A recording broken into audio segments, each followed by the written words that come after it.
Reading The Hunger Games as an adult, do you feel like it still hit for you? Like, do you remember how you felt reading it as a teenager? Yes, I do remember that. And I feel like teenage me read, but didn't listen. Didn't listen to what was being said. Yes. Yeah. So I feel like visiting it again as an adult and seeing it with my wise eyes, my experience My of brain's life, so big now. having experienced society and now reading it again, I feel like there's a newfound appreciation for it. Yeah, that's exactly how I felt. Like, I was thinking, I don't think I really took it in when I read it before. And with reaping on the sunrise, sunrise of the reaping. On the reaping? Sunrise. Hamish's story. Yes. Now that that's come out, I know that a lot of people read it without backtracking, but I think it's important to backtrack only because I feel like for those of us that read it when we were like in middle school or high school, you don't remember much of it because there were some things that happened that I totally forgot about. And I'm excited to talk about this. I'm excited too. Well, I actually feel like a lot of people have been backtracking because I've seen a lot of videos on my recommendation that basically say like, watch this whole breakdown of Hunger Games, or I read the whole Hunger Games and I'm going to break everything down before Sunrise of Reaping so that you don't have to. You know? So are we doing that? No. We're just doing it because we felt like it. No, we're just talking. Okay, I'm down for that too. So, do you think going back into the Hunger Games trilogy will fix your life? I really do. Welcome to an episode of the Book Fix podcast, a podcast where we fix lives one book at a time. I'm your host, Yajaira. And I'm your host, Cheli. Before we get started, we should mention that we do have book club for our podcast. If you are new, every month we choose a book, and this month's book is... We don't really have one. Well, we're doing the Hunger Games this month, so it made sense for us to pick Ballad of Songbirds and Snake. Yeah. I don't know how successful that's going to be, though, but join our book club on Fable and on Goodreads. You can find us under the Book Fix Pod. Or you can find links to it on our link tree, linktr.ee/thebookfix. Yes. Okay, so I was so emotional going into this. I've been emotional for the past 4 days. I don't know what's wrong. I don't know if something has been triggered. Yeah. Yeah. Yeah, everything we've read recently has broken me down to your core. To my core. I feel kind of bad because I feel like you're going through an episode right now. And I get it. You know, as a fellow Pisces, I also do get very emotional. But you've been on another level, and I feel like I'm not there enough. I'm not helping enough. I should be doing something for you. But don't you realize that... I realize. Thank you.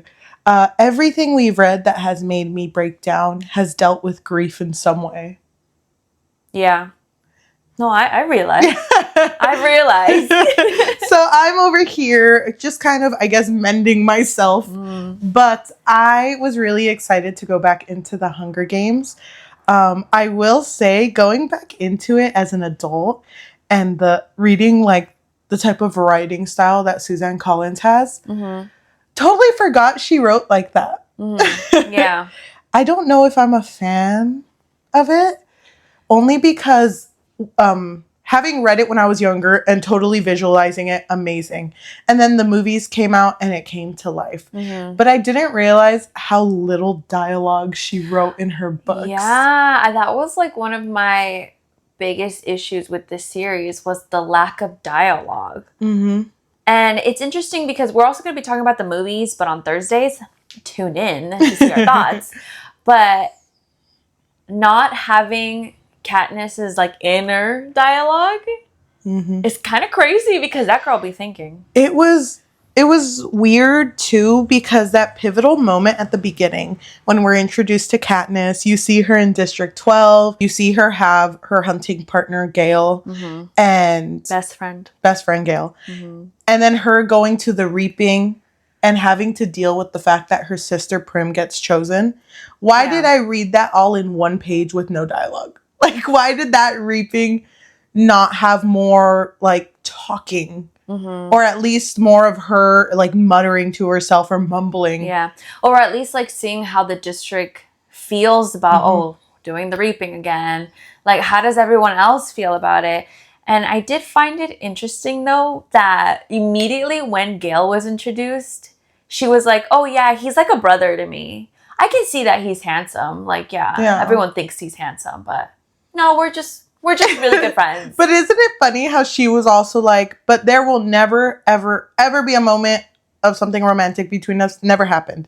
And then immediately one of his first lines is like, what if we ran away together and had kids? I know. What if we did that? Isn't it crazy? But then wasn't she like, that's something that we always joke about? Like, kind of trying to diminish it. It's just like, girl, I don't know. It was interesting to see because I didn't remember a lot about Gale, only from like the bits and pieces that I remember of the movies. But going through the book, I was like, I don't really see how it's a love triangle. Okay, based on the first book only, right? Yeah, we're talking about the first book. Yes, so I agree with you because even if he made that comment itself just felt so out of place. Well, I do find it so interesting because obviously I remembered how the series ends in the movie because I had not read the book before this. Yeah. So him saying like, let's have kids, and Katniss's reaction immediately being like, oh, I'm never having kids. I was like, oh, wait, this is kind of important. Hold on. Because she never wanted to witness like her kids having to go through the reaping. Yes. I remember watching the movies. I don't remember in the first one if I felt anything towards Gale. Because like you said, he's doesn't seem like a love triangle because he's basically not there the entirety of the movie or the book. So in this book, that's really his only talking point. And then when Katniss volunteers as tribute to take her sister's place to go to the Hunger Games instead, you see him come into the train and say goodbye to her, right? Yeah. I don't remember. In the book. Yeah, because isn't that the part where he's like, or she says like, you need to watch my family. You need to make sure they're fed. You need to make sure. Oh, yes. Yeah, but that's pretty much it. And then we don't see him the entirety of the rest of the book.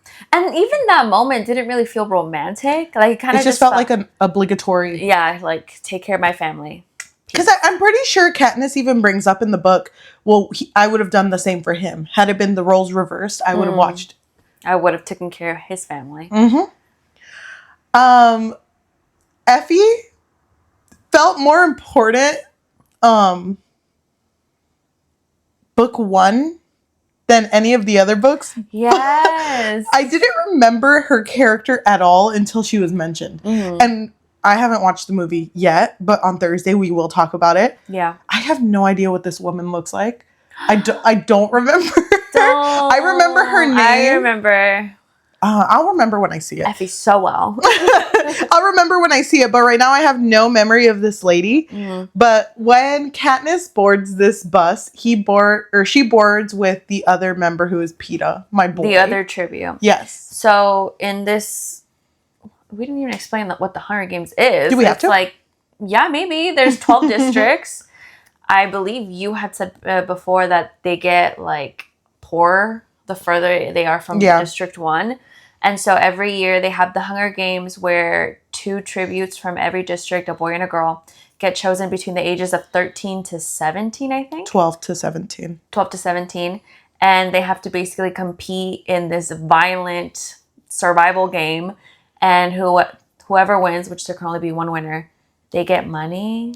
And the reasoning behind it is because the capital that's named Panem, before the districts were rioting against the capital, but the capital was able to like kind of calm everyone down. And in order for all of the other districts to pay for that rebellion, Now every year they do the Hunger Games in order for them to show, like, see, the Capitol still reigns. This is your punishment. This is your consequence. Mm-hmm. So our 2 tributes from District 12 are Katniss and Peeta. And when they board this train to go to the Capitol for the Hunger Games, they're introduced to their mentor. Yeah, Haymitch, which he was drunk. And it was so interesting to see Haymitch because we already talked about Sunrise of the Reaping. Mm-hmm. I think it's Sunrise on the Reaping because I feel like that makes sense. Yeah. So it was interesting to see his character and how like he didn't care. Like he really did not care about these 2 tributes at all. But I think Katniss does bring up a good point of, well, he's probably tired of having to mentor people that are probably gonna die. So he's so like emotionally unavailable. Like he's not making that connection with them. And yeah, he's just drunk for a minute there. Isn't it kind of crazy though? I don't know if you did the same thing, but because we finished Sunrise already, anytime Haymitch came up, I like hyper focused and I was like, I want to see if anything he says is like he's alluding to anything from his book. Mm-hmm. And I did see this girl on TikTok who was like, dang, y'all remember in Sunrise when Haymitch brought up that he would never drink? Like he was just not one of those types of people that would drink. Yeah. And I'm like, wow, when I was a kid, I just kind of judged. And I was like, oh, he's kind of useless. All he does is drink. I don't really care about this character. Mm. Man, I feel for Haymitch so much. Really? I feel like, I guess I was just so empathetic. I remember thinking at a young age that, oh, he's traumatized. Me? My third eye was closed. You're like, she didn't know anything. She wasn't ready for that. I was like, bring me Peeta. Yeah. But they're on the train, and so is Effie, the character I brought up. But I do want to say that when Katniss sees Peeta, she kind of has this memory of like, wait, I feel like I've seen this boy before. And don't you find it so funny that her like name is Girl on Fire? We'll get to that in a bit. And his is the boy in the bread. The boy with the bread. The boy with the bread. I was pissed. Are you kidding me? I would be pissed if I was Peeta. What would you be? What would... You didn't even let me like answer your thought. You're like, what's yours? What's yours? What's yours? I don't know. The girl who's always crying. Okay. Why did you just call me out like that? No, me. That's us. The girls that cry. Oh wait, band name TM. That's us. Teary eyes. We're just always crying. Oh my gosh, that's a good one too. So there are. Oh yeah, she has the memory. Let me finish my. Sorry, you just called me out. Go ahead. Okay, so she has this memory of Peeta. He works at a bakery. His family, they're bakers, and his mom is really mean to him. I didn't remember that part. His mom was like yelling at him, screaming at him because he burnt a bread, but like not really. And he's like throwing it out to the pigs. And then he sees Katniss like kind of like digging through trash, trying to find something to feed her family. Oh, because she's like the provider for her family because her father passed away in like a coal mining accident. Yeah. And so he sees her and then gives her the bread. Yes. So that was actually their first meeting together. From what she remembers. I do remember his parents not being great. Really? Mm-hmm. I hadn't remembered that. There's this line that Peeta brings up. Are we going to speak in order or can I? No, we can go out of order. It really sucks because there's this line that Peeta brings up where he was like, oh, you know, my mom told me when he's talking to Katniss that this year she really feels like District 12 will have a winner. And she wasn't talking about me. Yeah. And I'm just like, that's so messed up. And none out of all his brothers, no one volunteered for him.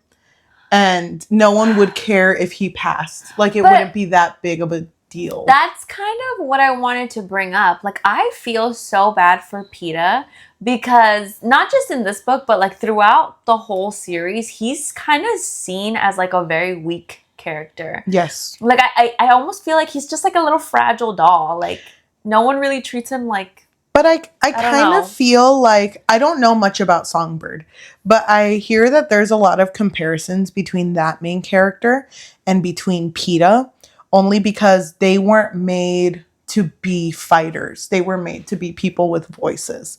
Mm. And that's like Peeta's biggest thing. He knows how to talk his way into people's like... Yeah. He's very likable. Yes. Unlike Katniss, who is very standoffish. Mm-hmm. And in the Hunger Games, like, you have sponsors, so like the elite will see the tributes and they'll like donate or give like something to them, sponsor them through the games. And immediately Haymitch is like, you need to fix that attitude, which is rich coming from him because he's so unlikable too in this moment when they're first meeting. And immediately Peeta's like greeting everyone and he's like a really good talker. And the interview is like he's a really good talker. So well, before the interviews, they do their whole like in the chariots, they have to display every district and they're like supposed to be super fashion forward. They make them look super attractive. And District 12 is known for always looking bad because their last fashion designer literally would just like put coal on them and then just send them out because they're the coal mine district. Each district is known for something and they're known for the coal mines. And so I think Katniss even says that one of the previous times they were just naked, but like had like, you know, like the coal mine dust on them. Yep. And Cinna is her stylist. And what I really loved about reading the book was I didn't realize that all of the tributes didn't match. Like the boy and the girl didn't match each other. And so it was like a big statement that both Katniss and Peeta matched in their attire. But even before Peeta said anything about how he felt towards Katniss, because we hear the bread story through Katniss's perspective. We don't know how Peeta feels, and even Katniss is kind of like, I don't know if I should trust him. He's like too nice for some reason. She doesn't trust him. Like it takes him it takes her a long time to trust him. So when it comes to that point when they're doing the chariot greeting, who's the one who decides that they have to hold hands? Is it Cinna? Oh, it is Cinna, because he's at the end of the chariot. He's like, hold hands! Yeah, and they're both kind of like, okay. Because it's like something, like you said, it's something that has never been done before. Yeah, and the tributes have never looked like, oh, we're a team here. Because obviously only one can survive. And so I felt like they were making a statement by holding hands with each other. And matching as well. I thought it was... I fucking love... every dialogue that Peeta had in this book, he's just so good. Because, like, when they're finishing the whole chariot thing, and Katniss is like, okay, I can let go of his hand now, because I'm pretty sure I'm, like, squeezing the circulation out of this boy. And he's like, please, I will fall. Please don't let go. Yeah. I'm like, oh, he's so young. Because he's supposed to be 16 at this point. Oh, they're so baby. Wait, how old was she? Because there was a part where she said 14. But I could have sworn she was 16. I just know that by book 3, she's 17. So isn't she freshly 16? Maybe. I think so. Yeah. So after that, they start preparing for their interviews. And this whole beginning of the book, it's just Peeta and Katniss always sticking side by side and doing everything together. But for some reason, Peeta's like, for these interviews, hey, Mitch, I don't want to be with Katniss. Well, the reason why he said that was because they were actually training before that. And you train with all of the tributes, but then there's a certain portion where you kind of show off your ability to the elites, and it's just you and the elites, but they're like in a higher platform. And so Katniss showed off her archery skills by they weren't paying attention to her, so then she shot into their room and hit like the apple that was in the pig's mouth. And she was like kind of like scared, and that was another thing I wanted to bring up. I was surprised that she was so emotional. Because from what I remember in the movies was Katniss. She wasn't. Katniss was so like cold, like didn't really have any emotions, to be honest. But after she did that, I could have sworn she like cried or she was scared. She just stayed in her room most of the time. So she was really scared. But then after everyone showed off their skills, then that's when everyone got a score, and she had the highest score. And Peeta, I think, got an 8. I think she got like an 11. Yeah, and out of 12. Yeah, and then Peeta was kind of like, okay, you know what? Maybe I should train alone. It's funny to me because there was a line before the scores were released where Katniss is like, but there's never been a 0, right? And they're like, yeah, there's never been a 0. And I'm like, Haymitch got a 0. Yeah, Haymitch. Shouldn't you reread your books and make sure there's no plot holes? I'm just pointing that out. I'm sorry, Suzanne. I couldn't remember if Haymitch got a 0 or a 1. He got a 0. He did? Yeah, because it was like the first to ever happen. But maybe that was kind of like you don't have, like, okay, you don't have to say it. You don't have to be like, yeah, no, I got a 0. Katniss is like, no one would get a 0, right? Only a loser would. Yeah. Haymitch is like, yeah. Only a loser who loved his girl. It's so sad. But they get their scores, and then that's when they have to prep for the interviews. Mm-hmm. So the interviews, I always think about that thing you said about the book that we read, Powerless by Lauren Roberts. How they also kind of copied the Hunger Games style interviews. It's so funny that you bring that up because I just posted. I know, I saw. Why do you always bring up Powerless? I'm sorry. I feel like I should have a jar. I should have a You'd jar. be rich. Instead of like a swear jar, it's the Powerless jar. It's like anytime you bring up Powerless, you're going to owe me $20. That's so funny. No. So You'd be broke. The reason I bring this up is because I feel like this concept isn't new anymore. The concept of like dystopian interviews in order to like see who's more fit. And Powerless kind of tried taking that. But you're right. Hunger Games does it really well because the whole point of these interviews is to make the people in the Capitol like you so that they can sponsor you while you're in the games. Mm-hmm. And to be sponsored means that if you're in like a pinch and you need a material or something. You need water. Mm-hmm. You need medication. Any supplies. Mm-hmm. They can send it to you through Parachute. And that's because they're sponsoring you. Mm-hmm. I kind of wish that they would bring up how much all of this costs. Because they don't. They just go like, it's probably a lot. And it's like, well, how do you know? Yeah. I wanted to know. I was curious. Well, because this book is very focused on Katniss. Mm-hmm. There's something else that I want to bring up about it being too, like, it should have been like third person. Like, you think further from Katniss. Why? I will bring it up once we get into the games. Okay. So the interviews happen and Katniss is told, hey, you kind of like are really bad at like being interviewed and I don't think anyone's gonna like you because Haymitch is trying to prep her and he literally can't. Yeah. So he's just like, this girl is useless. So he just tells her like, just go in there, like just good luck. Well, Cinna was the one who told her, just pretend like you're talking to me. Like when they asking you personal questions, just pretend like you're telling me. And he was her stylist and so she did that. Mm-hmm. She acted like she was just talking to a friend. And her interview went fine, but they did bring up through an outside perspective, there was nothing that made her lovable. Like she was likable, but no one was gonna love a girl who's just like giggly and twirling in her dress. Yeah. So there was no leverage to like her character. Oh my God, that was so interesting because again, I'm picturing the movie and I'm just like, I don't remember her being so giggly. Yeah. Like she was just like, it's funny to me because twirling in the dress. You're totally right. The way that they wanted to portray her in this book, because they do bring it up about how she's very stoic and she tries to mask things, but this girl is full of emotion. Yeah, she is. Yeah, she knows how to smile. I feel and like giggle. Yes, that's kind of shocking. I didn't expect the Mockingjay to giggle. So her interview's done and she's like, aced it. Peeta's not going to be able to beat that. Yeah, because Peeta went last. Yeah. And so Peeta is just, he's so good at speaking.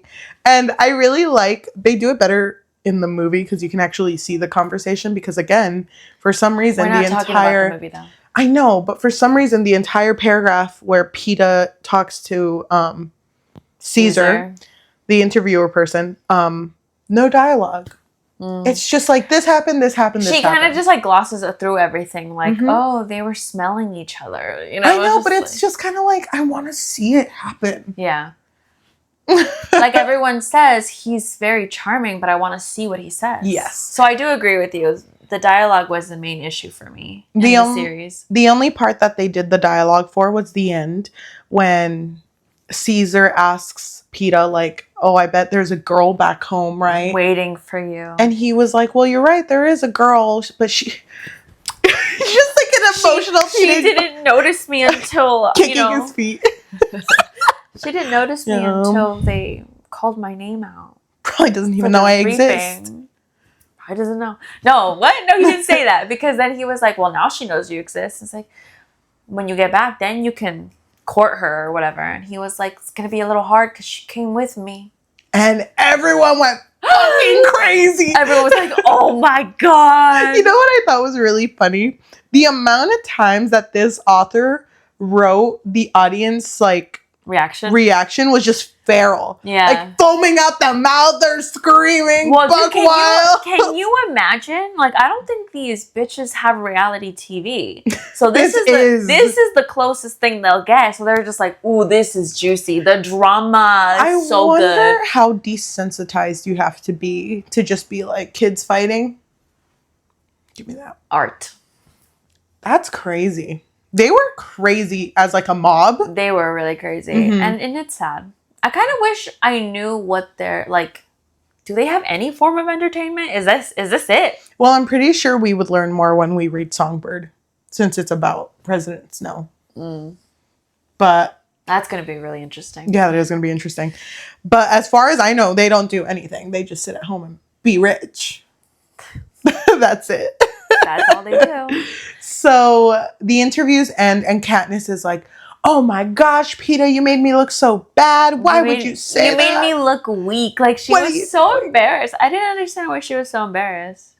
Because she's full of emotion. I'd be like, yeah, you can't have me. And what? Wait, you the boy with Caesar, bread? Bring me back out there, Caesar. I'm about to rip this bitch up. You see my friend Gail? I know. It's like, So Haymitch shuts Katniss up by being like, you literally just twirled and laughed for 3 minutes straight. Yeah, no one was going to pick you, girl. He made you look desirable. Yes. So you should be thanking him. Mm-hmm. And Katniss was like, man, he's right. Yeah, I didn't think about it like that. Because she never really thinks about it like that. No she doesn't.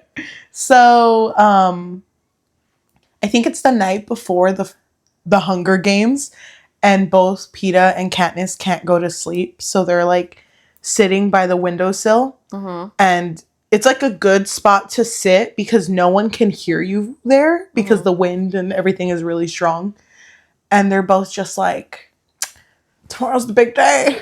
Tomorrow's the big day. How are you feeling? Nervioso? So nervous. So Katniss I don't know if she brings up winning. So Peeta has this moment where he's like, no matter what happens in the Hunger Games, I do not want to lose who I am. And so then Katniss gets confused and is like, well, what do you mean? You're going to end up killing someone. So you are kind of lose who you are. And he's like, no, I just don't want to be, I don't want the Capitol to win. I don't want to become a monster. I don't want to become something that they can use. And she doesn't understand it at this point, what he means by that. Thoughts? I love Peeta. I would die for that man. Boy with bread? I get it. I get it. You get it? Mm-hmm.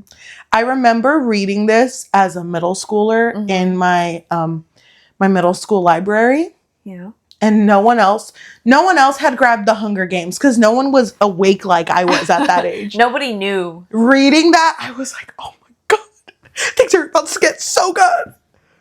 I was in this world and no one else was. It was just... Don't mean to gatekeep. At this time. I know. You were gatekeeping. Why didn't you tell your friends? I couldn't. They weren't ready for this. Do you remember being into this book? I'm gonna be honest, I don't remember being You weren't a Hunger Games girly. I wasn't there yet. You were a Twilight girly. I don't remember Peeta standing out to me. I loved him. Maybe it was because of the lack of dialogue. I don't know. Do you think you picked that up as a middle schooler? Because that's why it's interesting reading it now, because I don't think I picked that up as a middle schooler. I ate that up the way it was served. Wait, I'm so confused. What do you mean pick the lack of dialogue? Oh, no. I didn't pick it up. Okay. But I think maybe that's why I wasn't super into it. Okay, that makes sense. So they go to sleep. This day passes. Mm-hmm. When they're getting ready for the Hunger Games, they each get to take like a token in, like just as like you go in your clothes and then you get to wear something that represents where you're Your from. district. And Katniss was friends with this girl who was the daughter of the mayor. Her name was Madge. Mm-hmm. And she let her borrow this pin and it had a mockingjay on it. Yeah. Which is a type of bird breed that was known as like just a songbird. Not really much use in them. And so she's wearing that. It's funny that they never bring up what Peeta brought. It didn't matter. Piece of bread. A token of a bread. I wish there was a part. The burnt bread. Oh my gosh. Can you imagine if there was a part where like Peeta's about to die? They throw a knife at him, hits him in the heart, and he's like, my sourdough. My sourdough. I knew my sourdough will pull through. I wanted to know what he brought. Well, it had to, I don't know, it had to be like a token, no? Mm-hmm. It can't be a bread. Well, it's so hard no one can eat this. And they're like, he's right. He could take it as a weapon. I know. It's like a sourdough boomerang. Susan, you should I'm telling you, should have done that, Susie. She's like, damn it, I gotta rewrite this it's shit. The boy with the bread. He's just tossing bread stars. Unstoppable. Until it starts raining a lot. Oh my gosh. The boy with the bread is gone. It's gone. Only a memory. I am so, now as an adult, I'm mad that no one else's token was ever brought up. Because I felt like that could have been a good tell in like the type of character they were. Mm-hmm. It's just brought up like, yeah, sometimes people bring weapons. Okay, bye, Katniss. It's like, see you, girl. That's it. That's all I get about the token. I guess I remember more of the movie, how the movie represented it, which was Cinna putting the pin on her and being like, don't tell no one. Because you weren't, which is crazy. Because you weren't supposed to take anything at all. That's crazy because it was a big deal having a token. It was just like, that's you. You take you in there. But I guess no one else took anything. So maybe that's why it makes more sense in the movie. Because it's like, okay, you're the only one. You're the only one, girl. Everyone else had something. They were just hiding it. Pieces of bread. Did Haymitch have something? Oh, yeah, he did. His little... Mm-hmm. I will be mad about it, but I'll let it go. So Katniss... Be mad later. Katniss gets into this pod and they're like, okay, you're going to be taken into the Hunger Games. Good luck. So while she's waiting there... I love Cinna, though. He was like, if I could vote, I'd bet on you. Yeah, I would bet on you. Yeah, Cinna was really good. I like how when he was described, and it's the same in the movie. We're not talking about the movie. But in the book, he's described as just looking like a regular guy. Mm-hmm. Like, everyone in the Capitol is really big on, like... plastic surgery or like enhancing their beauty. Yeah. And he was not part of that at all. He was just a regular guy. Just a regular dude. With good eyeliner.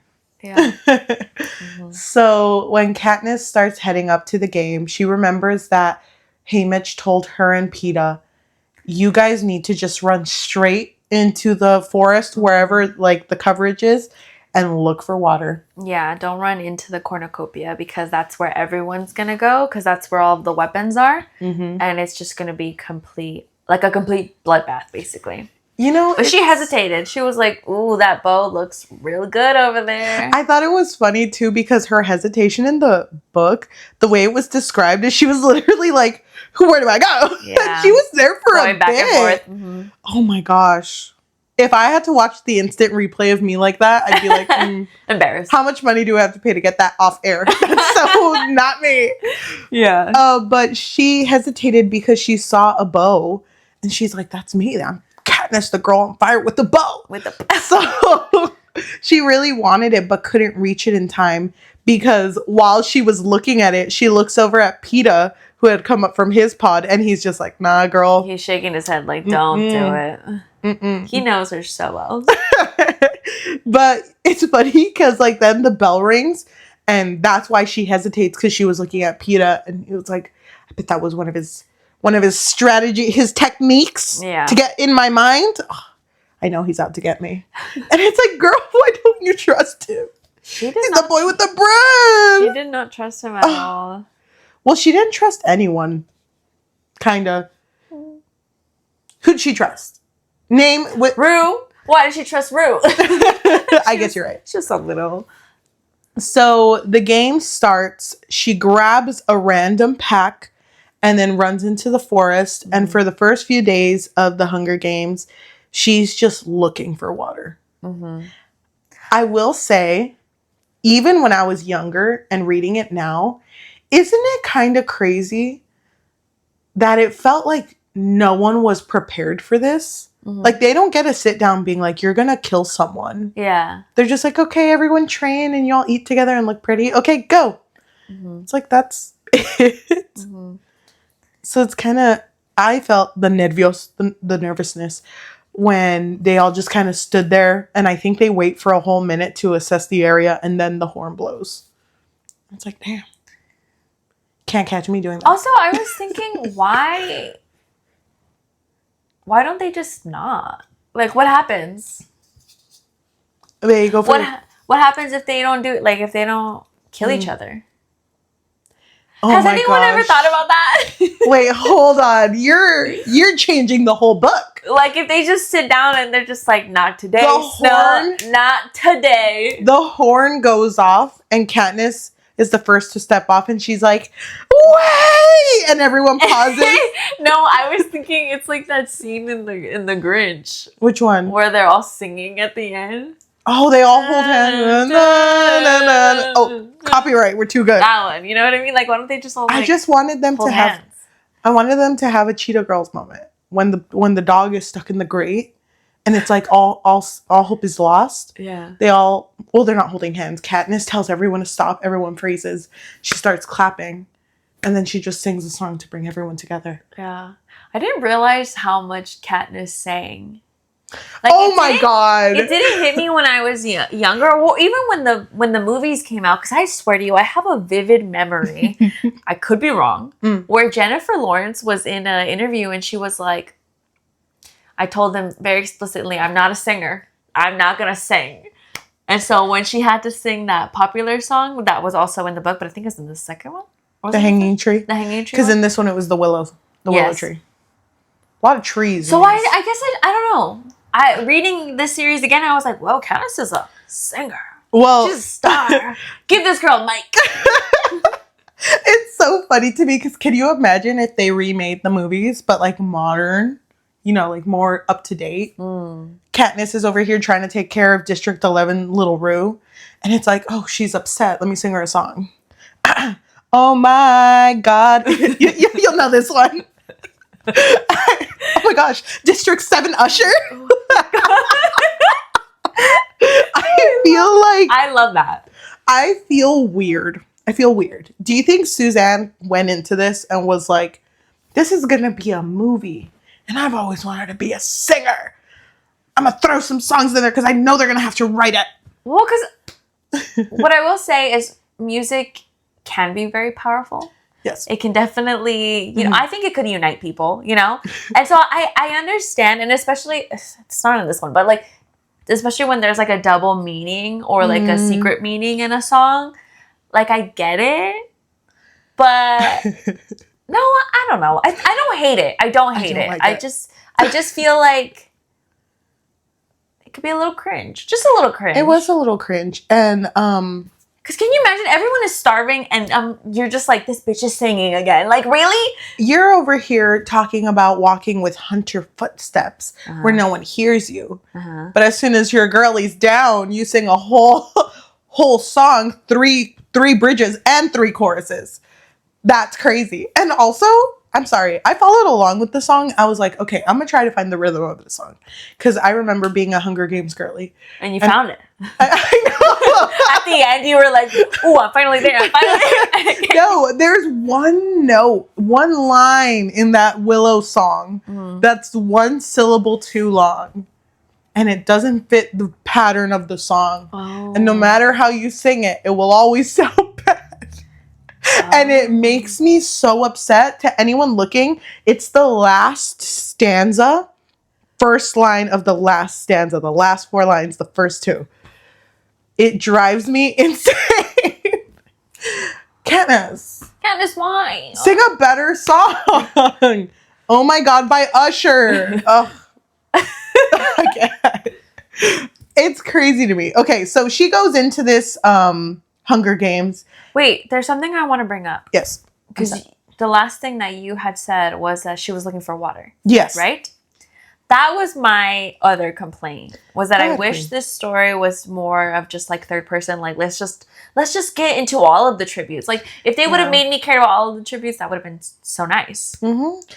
That's yes. So she couldn't find water, but somehow she knew. Like no, Haymitch isn't giving me water because he knows that I'm close. He knows that I'm almost there.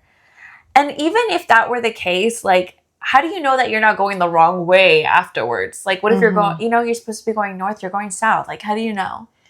Did you notice that she had more conversations with Haymitch than she did with anyone else?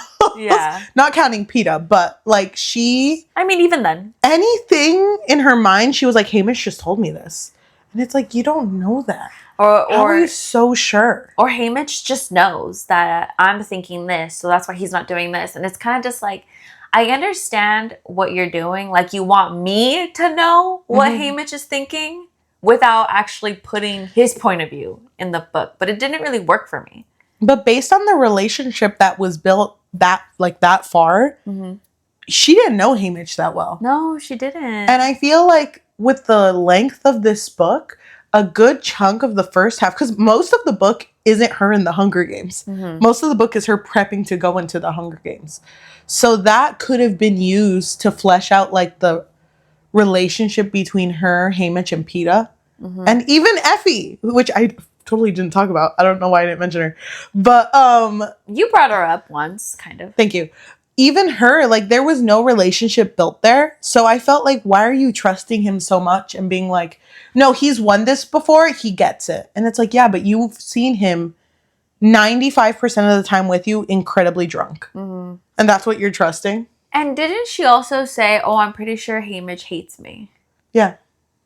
So then why? Right. Okay, so... I don't know. I just wish that would have been different. So she finds a source of water. Amazing. She looks through her pack and she notices she has like a couple of useful things. Gets in her sleeping bag on top of a tree and belts herself to the tree. With the rope that was in the bag. Oh, was it a rope? I thought it was like her actual belt. That's what I imagined. Oh, that makes sense. Maybe. But she hears some of the people... the tributes walking around, and the ones who are like the most dangerous are called the careers. So District 1 and 2 tributes, they raise their kids to fight in the Hunger Games. So they're more likely to win because their whole career is being in the Hunger Games. Yeah, they have more resources to do that, which is crazy. But also, she first saw someone lighting a fire. And then she heard them scream, and that's when the careers came out because they killed whoever was lighting the fire. Well, she wasn't dead, remember? Because then they're like, oh my gosh, that girl, I should have heard the cannon by now. And then that's when Katniss hears Peeta's voice. It's okay, I'll go check. And then Peeta finishes her off and then comes back. Oh, wow. Yeah. Isn't that what happened? Or does Peeta just go over there and like... please die. I don't want to do it. Please, girl, please. Gets a piece of sourdough. Shh. It's okay. It's okay. Oh my God. Oh no, it's just soaking up the blood. Oh my. Saves her. Wouldn't it be so funny? He just accidentally saves everyone. It's my God. Boy just has a piece of bread for every type of situation. Oh, you're crying? Oh, it's like wheat bread. Wipes the tears. I'm gonna wait for later. Boy with the bread. Boy with the bread. So... Peeta's with them. Peeta finishes off that one girl, and Katniss is like, oh my God, I knew this whole lover boy thing was fake. He's with the careers, and they're out to kill me. I know they are. I know they're obsessed with me. This whole thing was so dumb, though. Because, like, why... I understand forming alliances, but why would you form an alliance this big? Like, there was, like 4 people? 4 or 5? I don't know. That's like half of the people alive. Come on. What are you going to do? Turn on each other? Yeah, but later. It's fine. Like, you know you're going to have to kill each other. No, it's fine. They'll be fine. We'll think about it when we get there. Yeah. So Katniss is freaking out that they're even like an alliance together. They're all getting ready to go to sleep. And while Katniss is up in this tree, literally just watching them, she sees like a pair of eyes that are in a distance. And it's Rue, who is also sleeping in the tree. And she points up. Well, she's not sleeping. She's awake. Well, yeah, but she was in the trees there. And she points up and Katniss notices that there are... What are they called? Jabberjacks? Jabber? Trackers? I don't know. Yeah, They're tracker jacks. Tracker jacks? Jumping jacks. So It there just was... sounds like cereal. Yes, it does. So there was these bugs that are They're like wasps. Yes, but I'm imagining they're huge, right? And so... They were made. They're engineered. But because of a fire that had broken out and everyone had escaped from, the heat kind of calmed them down. So at the end of the night when the district or the capital plays Who Has Died in the Hunger Games and there's like really loud anthem music playing, Katniss cuts a part of a branch that's holding all of these wasps like up there and it breaks and all the wasps fall and start attacking everyone down there. But the thing with their stings, because Katniss gets stung by a few of them, it like causes hallucinations. Yes. And so she falls down and there is someone named Glimmer there who is from the first district and she watches her die from like the amount of... Katniss watches Glimmer die. Yes, from the amount of stings that she got. And Katniss is also hallucinating. So she's over here like, is she really dead? Wait, why are there so many butterflies around me? Yeah. So she's going through it. But then she's like trying to leave. But then she sees the bow and arrows. And she's like, no way, I need that. So she grabs it. Oh my gosh, yeah. But then doesn't she describe like she's trying to grab it, but she doesn't really understand how to grab it from Glimmer, who's on top of it. So she's trying to do it, but as she's doing it, like Glimmer's body's disintegrating in her hand. Yeah. And I don't think that's real. No. Okay. I thought that was just like a hallucination. And then when she finally does grab it, Peeta comes running back and he's just like, oh my gosh, I thought you were gone. You should be gone. Take this piece of bread and leave. So don't forget me. I know. This is my favorite bread, okay? I know. You need to get out of here. And, you know, they push and she feels and it's like a little piece of sourdough. Oh. It's like, oh my God, the boy with bread. Shout out to that man. But the District 1 career that was in the group with Peeta sees that she escaped because he helped. Yeah, so from what you can infer is that Peeta saves her from Cato. And he's like fighting Cato while she's like stumbling, trying to get away from them. You notice that this author, I'm so sorry, Suzanne. I'm a big fan. Do you notice that a lot of things happen off the page? Yeah. Why wasn't I there for that bread fight? I wanted to be there. I wanted him throwing every single slice he had on him. I think the reason why we weren't involved in that fight was because I was worried Peeta didn't make it. I mean, obviously I knew that Peeta would make it, but you know, like, let us worry a little bit about him. Can I say something else before we even keep going? Everyone has a skill, and it's clear that Peeta doesn't, except for making bread. No, he's strong. See, he can throw the heavy things. There's crazy. A big ass boulder in the way. He can lift it up and throw it a little bit to the left. No, he can throw it. Never once is his strength highlighted in this. I wanted a pillar to come down towards Katniss and him with one hand, wedge a piece of bread so it falls and it sticks. And it's like, don't worry, that sourdough's days old. That's gonna hold. That didn't happen. Why don't we see him being strong? Thank you. That's my other critique is why is Peeta shown as so weak? My man could do it. He could do it. Do you think he should have earned another title? Like if he had done something? The boy with berries. That's not a good one. No, that's not a good one. Boy with bread isn't that bad. The boy that can lift a heavy sack of flour. girl on fire. The boy that once I crashed into him at a store and a piece of sourdough fell out of his pocket. But that's not impressive. That's not showcasing his strength. The boy that said bless you to me before I even sneezed. No. That's his strength. Because he would. You know he would. No, I know it what has you to mean. be something impressive. I wanted to see him tear a tree apart. Oh my God. Wait. The boy who can camouflage himself very well. Oh my God. Okay, can I just say, so to get to that point real quick, Katniss escapes and teams up with Rue. Aww. And this part was sad because there was a moment when she addressed Rue as Prim. Yeah. Because she like saw Rue and saw her sister. Mm-hmm. They were both, I think, the same age. Yes. And they acted very similar. Mm-hmm. So I thought it was really, it's bittersweet. But when her and Prim are trying to come up with like how to beat the careers. Her and Rue. Oh, sorry. Oh my gosh, me. I'm also going through it. So when her and Rue are trying to come up with how to beat the careers, Rue does bring up that she has been spying on their hiding spot, which is literally the cornucopia. Yeah. And they have all of the materials just in the middle of the arena. Mm-hmm. And so she was like, but for some reason, they don't hide it. Like, it's just all sitting there. It's all kind of like in a mountain. Yes. So she was like, I feel like there's something to it. So what should we do? And then Katniss was like, well, let's get rid of all their supplies. Like burn it. And there's that really the sweet part where it's like, what should we do? Burn it? Should we throw it all away? Something like that. And then she like pokes Rue's stomach. Should we eat it all? And then Rue laughs and I'm like, oh, she's such a big sister. Yeah. She's so big sister. And it makes me so sad. Sister energy. So then they go through with their plan. And I forget what Rue's part of the plan was. She was supposed to create the distraction. Okay.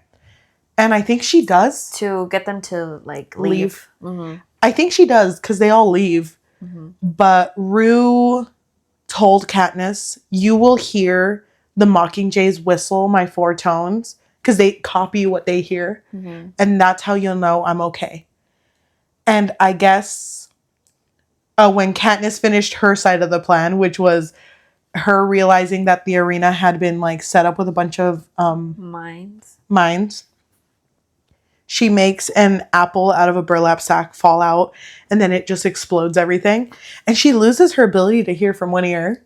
Which is crazy because I also forgot that happened. Yeah, I forgot that happened too. And when she goes back and she does the whistle, she doesn't hear it immediately. Yeah, she doesn't hear it.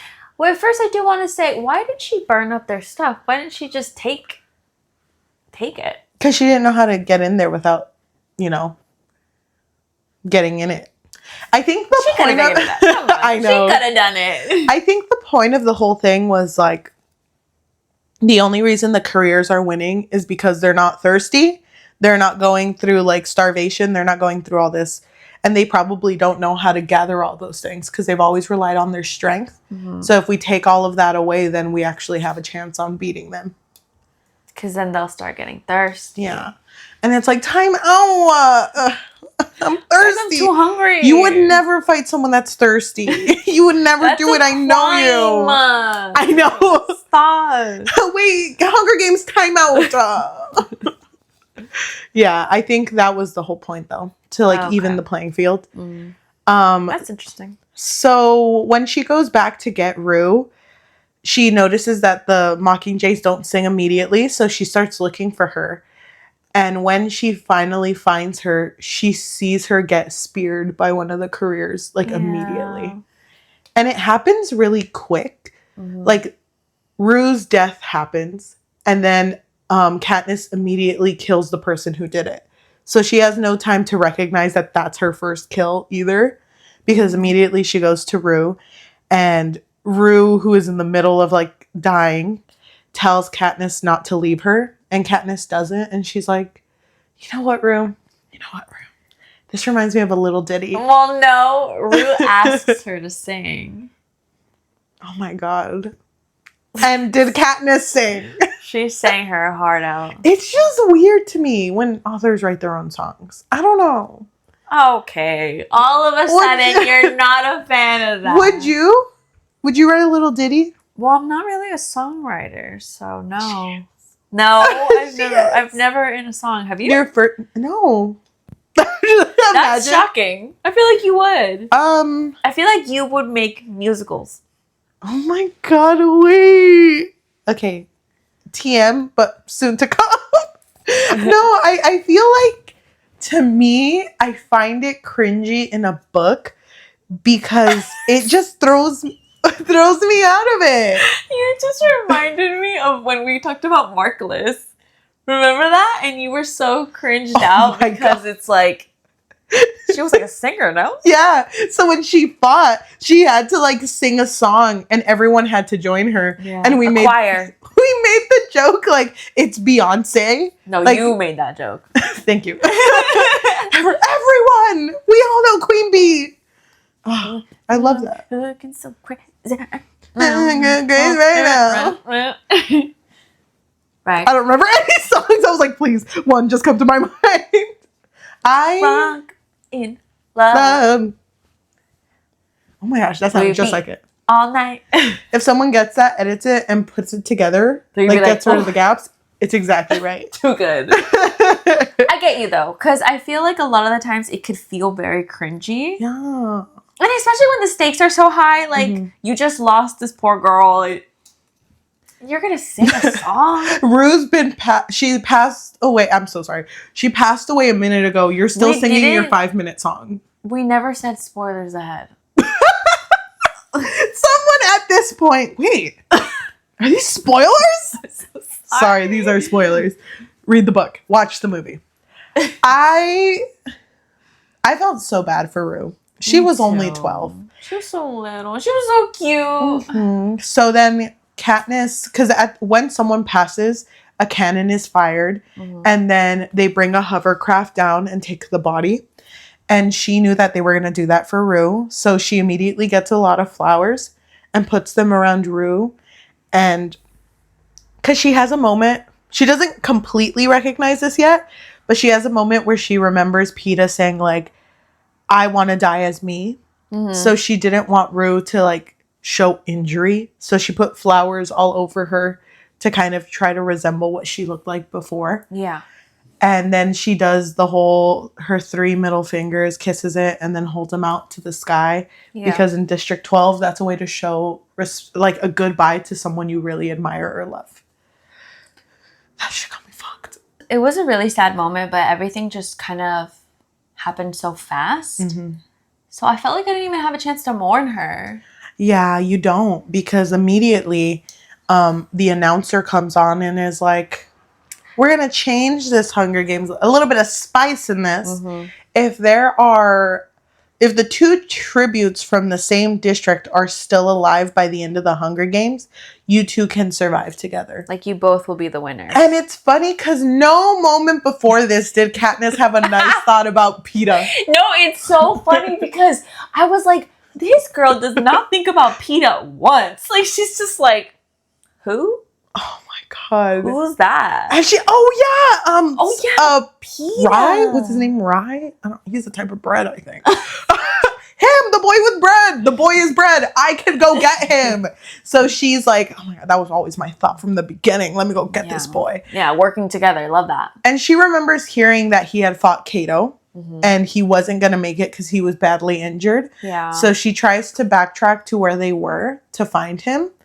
And can I tell you, reading this as a child, I was so like, oh my gosh, Peeta just camouflaged himself to the floor. What a man. What a man. Oh my god, I love him so much. That was reading so this now, weird. It's kind of cringy. It's so weird. Can you imagine the act of like having to lay down? Okay, hold on. I needed to get the right cut, the right shades. That will take a long time. Yeah, because he had to lay himself down. And I'm imagining the smallest brush. Puts himself up and he's like, I gotta get the lighting right. Yeah. Put all my pieces of bread away. And then obviously his sponsor sent him that. Is that all his sponsors? No, he didn't get anything from sponsors. He had it with him. So what he used to camouflage was just mud. So he had like a layer of dirt and mud and then caked it all together and then put dry stuff on top so it just looked like he was part of the ground. Because it's a very big thing that no sponsor sent him anything. Yeah. Oh, wait, yeah, because they bring it up after. So he's just in the floor. You know what? You know what gets me? I'm in the games. I'm Peeta right now. You're Peeta? Yes, I'm Peeta. If I was in the floor, imagine yourself, you're Peeta too. You're in the floor, your mud is all over you. You've been like that for 2 days. You're thirsty. You haven't gone to the restroom. It's just the worst, okay? And the girl you love, the girl of your dreams, like slow motion runs in. And you're just like, what do I say? Because what do you say? Hey, down here. That's so cringy. I feel like this is so embarrassing. Hey, don't step on me, babe. Don't do it. Oh, babe, that's me. I can't. I would be so mortified if someone found me in that position. Weakness, like so vulnerable. I know. So vulnerable. Babe, it's me. I'm down here. And the way she sees him is his winning smile. Oh my God. That's hilarious. I'd be so embarrassed. Babe, just go on. Also, his cut was disgusting. Oh, yeah, and he had mud all in it. Yeah. So his cut was most of his leg, was cut down like to the bone. And she had to clean it up and like, patch him up. Which is interesting to read about because she stated how she's not good at this. Like, that's more of Prim's thing. Prim and her mom. They are more of the medics. Like, she has a weak stomach. So it was just interesting to see that. Oh my God, this girl was patching him up. And then she has another Haymitch dialogue in her head. Yeah. She's like, I know Haymitch right now. He's telling me they don't believe you're in love with the boy with bread. Yeah.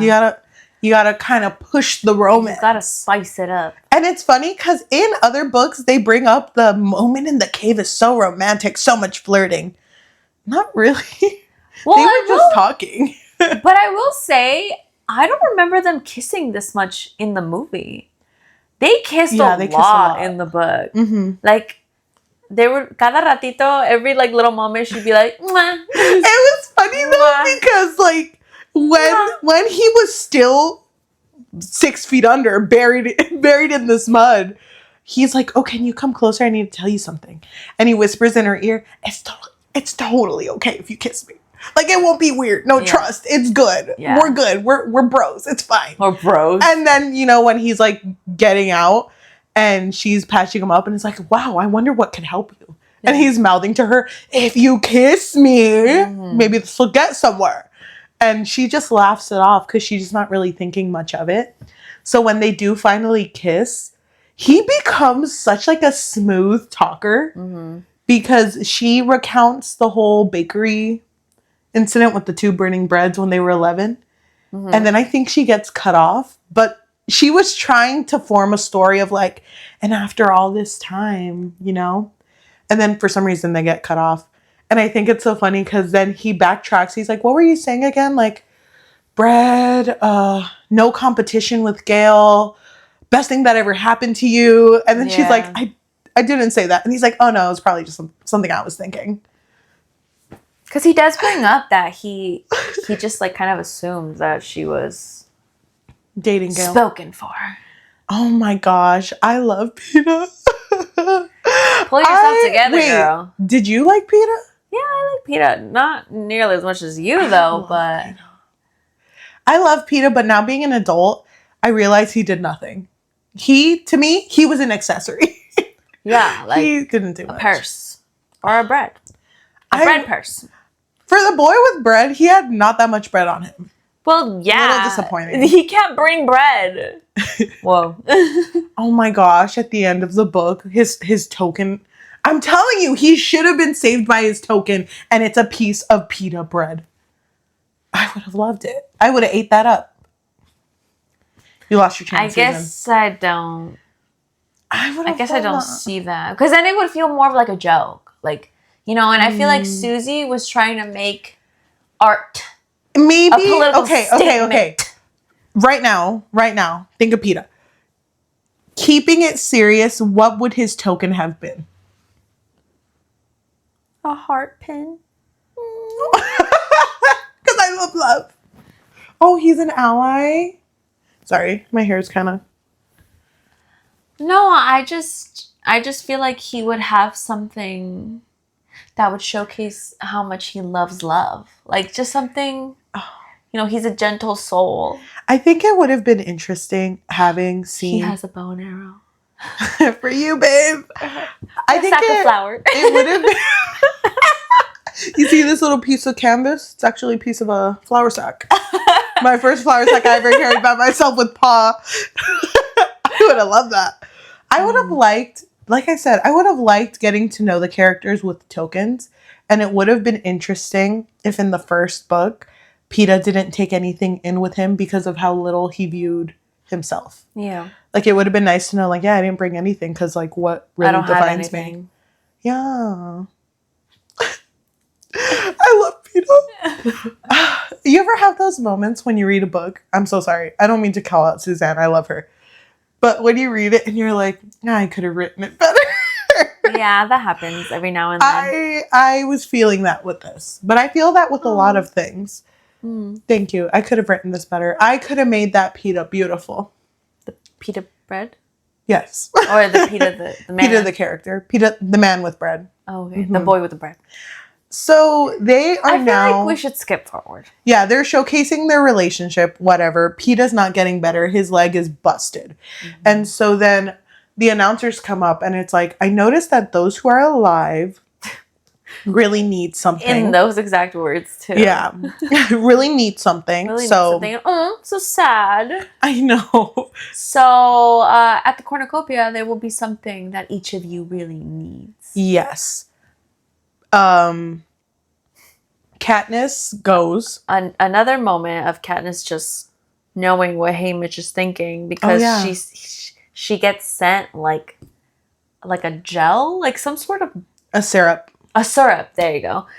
And she just knew, this is to put him to sleep. You know what I thought was funny too? She mushes it into berries and feeds it to Peeta, and Peeta's like, oh, that's so weird. What berry is this? And it's like, they're called sweet berries. You find them in the wild.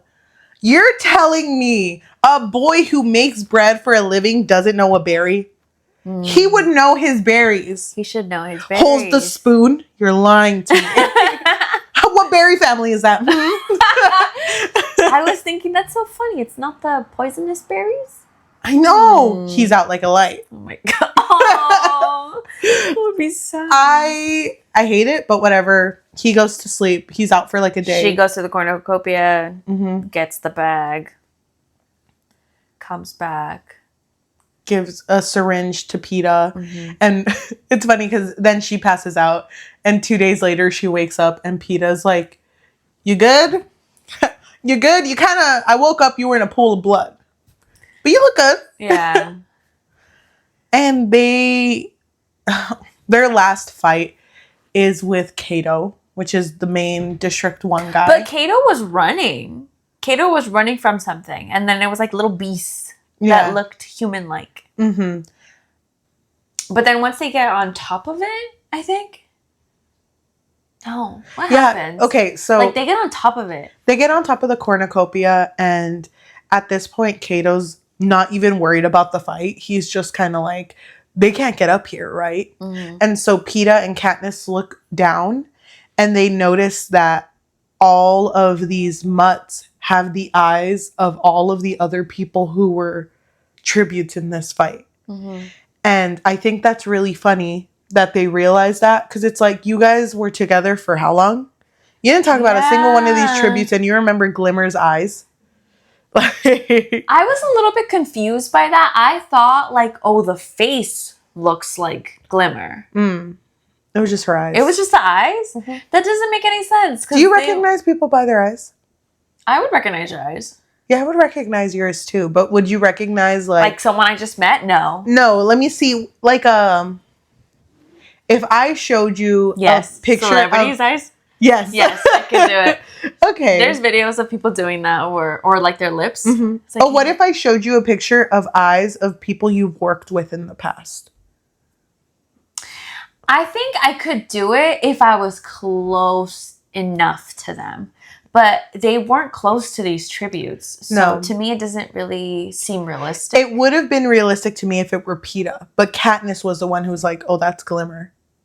And it's like, Oh, yeah. how do you know that? Mm-hmm. So, or I guess if it looked like Thresh, yeah, or Rue, or someone, or Foxface, or like 'cause someone that they were in there. They did mention all of them, but Glimmer was one of the first that she noticed. Mm-hmm.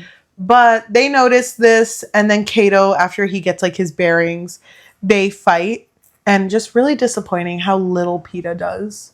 Peeta's very damsel in distress. Do you notice that? I did notice that. That's what I'm saying, is that I hate how he's so like. It's like people treat him very fragile, but also he's kind of useless. But he's capable. He is, but he's also useless. Can you imagine that part where Cato has him in a headlock, about to like jump and take Peeta down with him, and Peeta, in like an act of desperation, reaches into his pocket and he's like, flower. Right in the eye. I know. That's hilarious. That should have been or if he had a knife or something. Or you could see his strength and he like picks up Cato. He should have wrestled with him. I would have loved that. Because didn't Katniss bring up that he wrestled? Yes. If we could have seen, the ending of Mario 64, when Mario grabs Bowser's tail and spins him in a circle. That with Cato launches him, and he doesn't even die with the mutts because he's miles away. I would have loved that. Are you kidding me? Let me write the book. So sadly, that didn't happen. Katniss was the one who saved him with an arrow, but like, that didn't make sense to me either, to be honest, because it like hit Cato's hand. Wouldn't it have gone through? That's what I'm saying. Like, I feel like it would have pierced the hand. Well, no, because, Peeta has a really strong chest, basically rock. Oh, you're right. No, that one token, the sourdough bread. Oh, thank God. Thank God I brought this. So then Cato falls to the mutts, and I thought it was really, really sad that this boy was being eaten by the mutts for hours. Mm-hmm. Just hours. And it was funny because Peeta and Katniss were like, did we win? I know. Did we cheer? It's like that point where you don't know when to clap. Yeah. Oh, okay. And he's slowly dying for hours. And it wasn't until hour 5, maybe, when Katniss decided to put him out of his misery. Yep. And shoot him with an arrow. That's sad. The mutts go away when the cannon finally sounds. And Katniss and Peeta are waiting. And they're like, I don't know what's going on. Why don't we just go back to our spot where we were? The cave. And so on their way back, the announcer comes on and is like, we would like to rescind what we said. JK, oopsies. JK, that was a joke. And you guys fell for it. You can only have one victor. Good luck. And then May the odds be ever in your favor. Killed it. And then he's off. And they're like, oh my God. They duped us. We knew that would never be a thing. They just kept us on for entertainment. So what do we do, Peeta? And so they both take the nightlock berries that were in their pockets, which is the poisonous berries. Because they were going to use it like to try to trick Cato into eating them. Can you tell me how they were standing? Because I couldn't imagine it. How they were standing? Yeah. Like they were facing each other, no? No, they were like back to back, but interlocked hands. Like this? But back to back. I guess I just pictured... No, I know. Like Hold on. I guess I just pictured it the way that it played out in the movie. Would we... Oh, that makes sense. Like this? No, I think it's just one hand. Because, like, look, you have that hand, and with this hand, you have to feed yourself. But that doesn't work. No, we feed each other.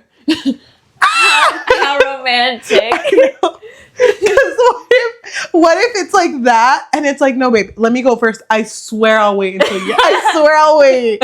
I swear. No, dude, I was thinking that too. I was like, wait, Peeta really trusts Katniss? I wouldn't. He loves her. No, I know, but I wouldn't trust him. I mean, I wouldn't trust her. Okay, I get it. But then as the berries go in their mouth, the announcer comes back on and he's like, JK! No, wait, drop the berries. Please. Please! Save the boy with Cut the cameras. Dead ass. The music starts playing. They're like, winners. You guys did it. Good job. I'm so happy. So proud of you. But they immediately take both of them and separate them. Like Haymitch. To treat them, basically. Yes. And I think Haymitch is prepping both of them for like interviews.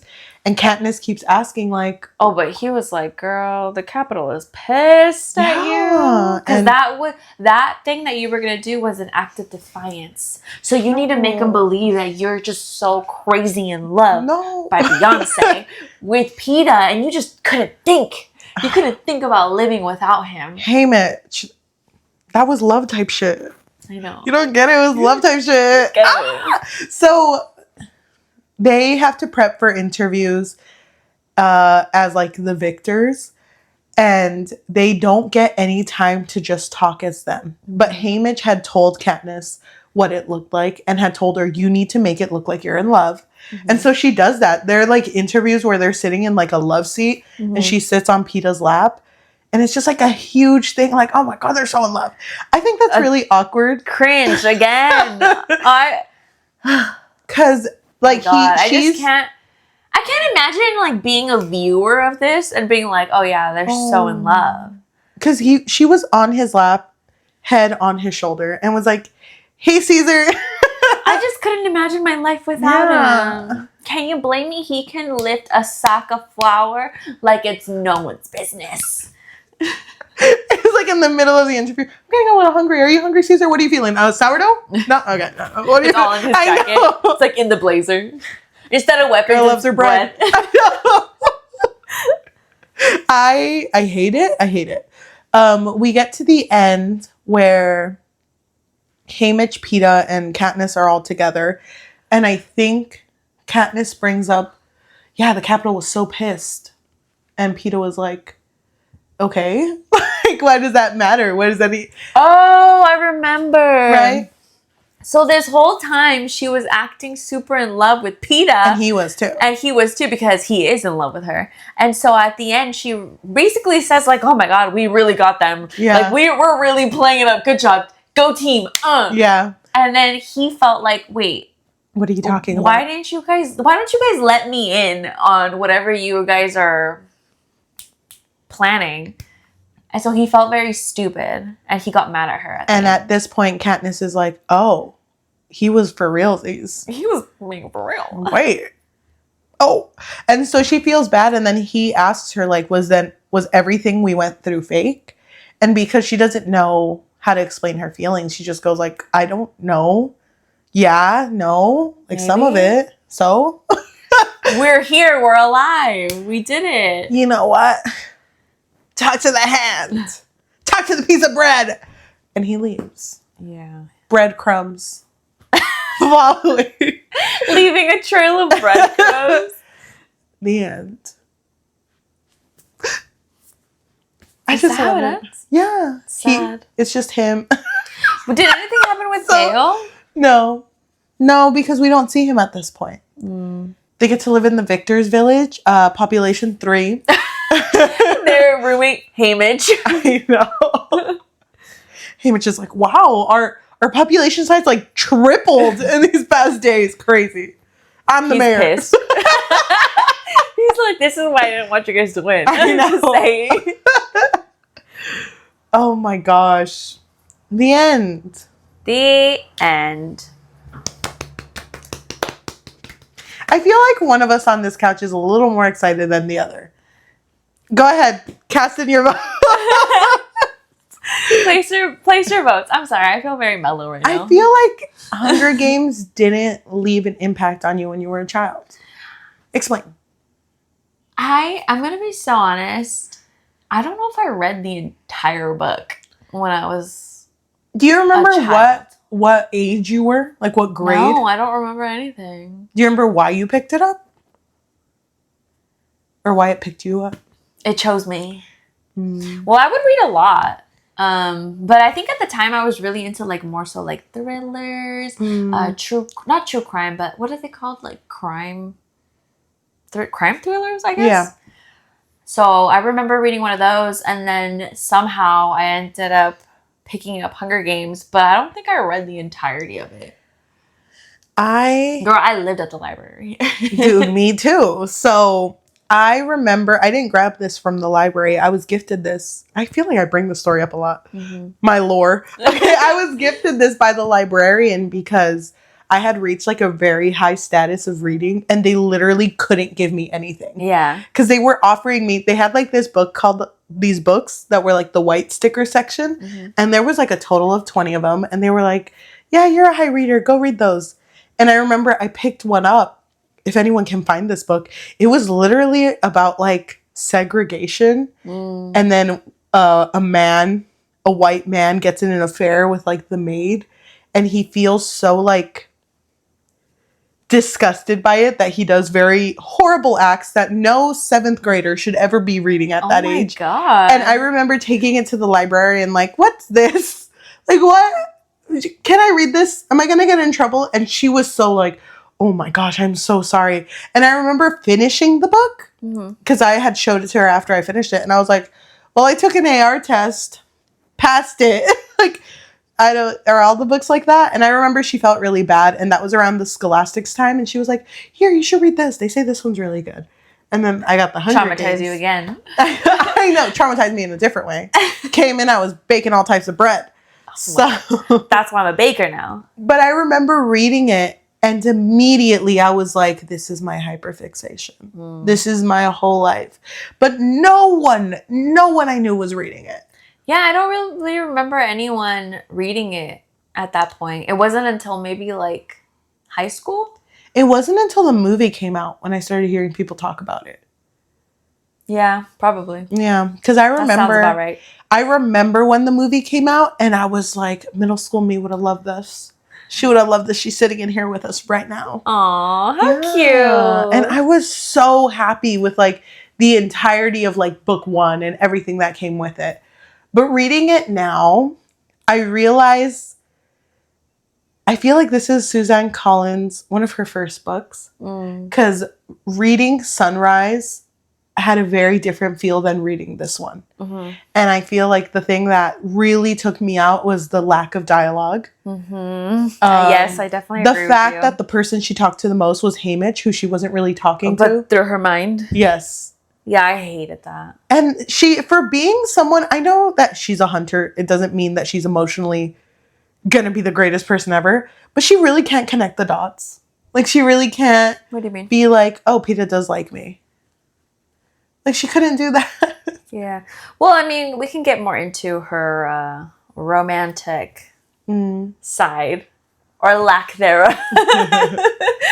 No. In the next book. Okay, I agree. But no matter what, I've always been and will always be Team Peeta. Okay. That was my boy. What did you think about Gale then?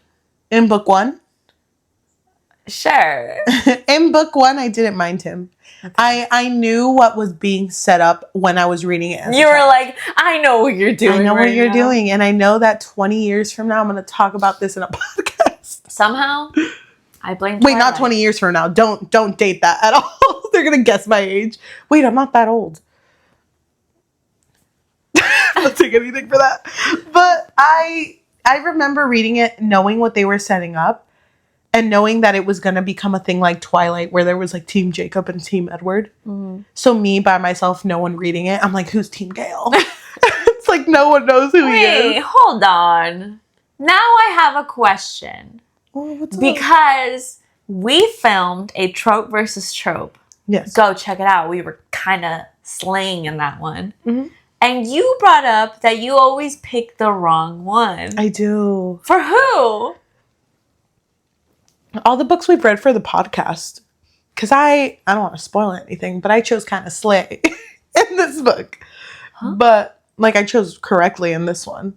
Oh, okay. But, I don't know. Because even with, like, Twilight, I didn't see Jacob like that. Like the way that they were intending to do. I don't know. I guess I have to think of a few books. Okay. Because I'll come back. I was trying to think like which books? It always hurts. Like Shadow and Bone. Like Shadow and Bone with the Darkling. I didn't know he was evil. I thought the Darkling was just a goofy, silly nickname. No, but you liked Mal though. I did like Mal. Right away. Did she? Oh my gosh! I need to reread those books. I don't know. I don't think you pick wrong. I think I pick wrong. I'm going to come up with a list and I'll come back with evidence. Overall thoughts. I liked it more as a kid, but I appreciate it as an adult. Mm-hmm. I think I was just growing through something because I cried a lot. Did this one make you cry? I think what made me cry... No, I don't think I cried in this one. No? I think tear ducts closed. Because I remember having cried for Rue before, but in the movie.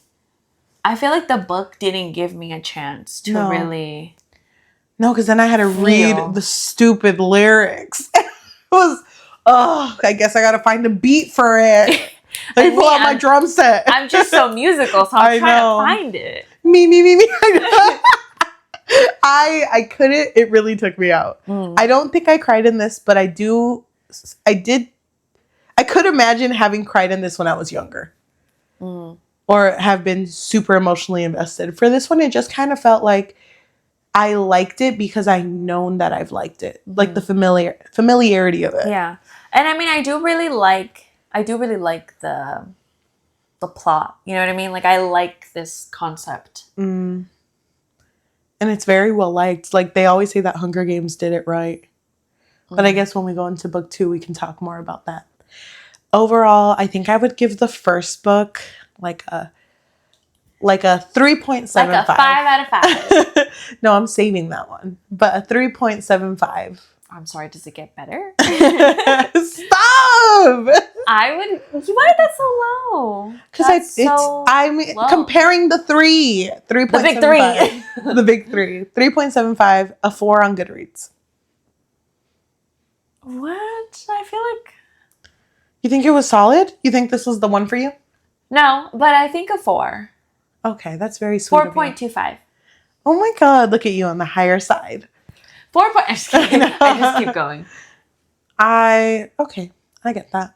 To anyone who is watching us in audio form, whether that be Spotify, Apple Podcasts, Amazon Music, or anywhere you get your podcasts on, thank you so much. If you can like, comment, oh wait, hold on. I'm mixing them. If you could leave a rating of 5 stars and a review recommending us our next read, give us something that's not a series. I want a one-off. Me too. For the next, for the whole month though, we're just going to be talking about Hunger Games. So what, just progressively just slouch into this couch. Oh my gosh, she's a rapper. I guess I can write a song. But I just feel like this series is so ingrained in me, you know? Yes. It's so big to me. So get ready for this whole month. I'm so excited. If you're looking for an extra way to support us, we do have a Patreon, which you can find at patreon.com/bookfix. But if you're not looking for something that's monthly, we do also have a Ko-fi, which is ko-fi.com/thebookfix, or buymeacoffee.com/thebookfix. If you are watching us, thank you. If you can like, comment, subscribe, and hit that notification bell because we post every Tuesday and Thursday. For the full month, we are only going to be talking about Suzanne Collins and her Hunger Games trilogy plus Songbird. And we, on Thursdays, are also just going to be watching all of those movies. I'm very excited. Join us. Okay, why don't we read... Oh, sorry. And if you want to follow any of our social media or find our book clubs for Fable and Goodreads, go ahead and check out our link tree at linktr.ee/thebookfix. Thank you. Okay. Thank you. So now we're going to read a positive and a negative review that we find on Goodreads. Which one do you want? I want negative. Okay. This review comes from Hannah. They gave it 5 out of 5 and they wrote, "Rereading this for the first time in 10 years and it feels more relevant than ever. Truly a timeless classic." This comes from Katie, who gave it a 1 star. "Now this is a book I would actually burn. With a cruel smile playing on my lips, I watch as the merciless flames devour the book, watch as the edges of the pages singe and turn black, watch as they slowly crumble to ashes which blow away with the wind. I turn around and walk away. 1 star, the characters were flatter than paper. The title always made me hungry." Oh my God. That triggered me. Thank you so much for watching, and we'll see you in the next one. Bye. So, spoiler for Sunrise. If you haven't read it, please click off. 3, 2, 1. Thank you. Do you think that Hamish was triggered when he saw them about to eat the berries? Do you think that when they were doing this, do you think he was like, I think those fucking bitches? Somebody told them. I think I think Cambridge is so far from understanding anything because of how drunk he is. No. That my man quit the bottle. We're not there yet. He was focused. We're not there yet. I was at 2%, now I'm at 3%, bitches. You can't get me. Okay, wait, other thing. Why do they call it the Hunger Games? What do you mean? Why is it called that? Because Go ahead. they need to eat. And by putting their names in the magical bowl. They're eating. No. Like they'll get rations, no? Wasn't that the whole point? Like you get more food if you put your name in. So this is the Hunger Games. Come eat. Huh? I don't get it. We'll talk more about it later. Listen, my brain's not big enough for this dictatorship shit, okay? My brain's not big enough. It's okay. But I get it, but I don't know how to articulate it, you know? Okay, so by the second book, you'll know why it's called the Hunger Games. No, I already know why it's called the Hunger Games. No, it's not. I'm going to look it up. You don't get it.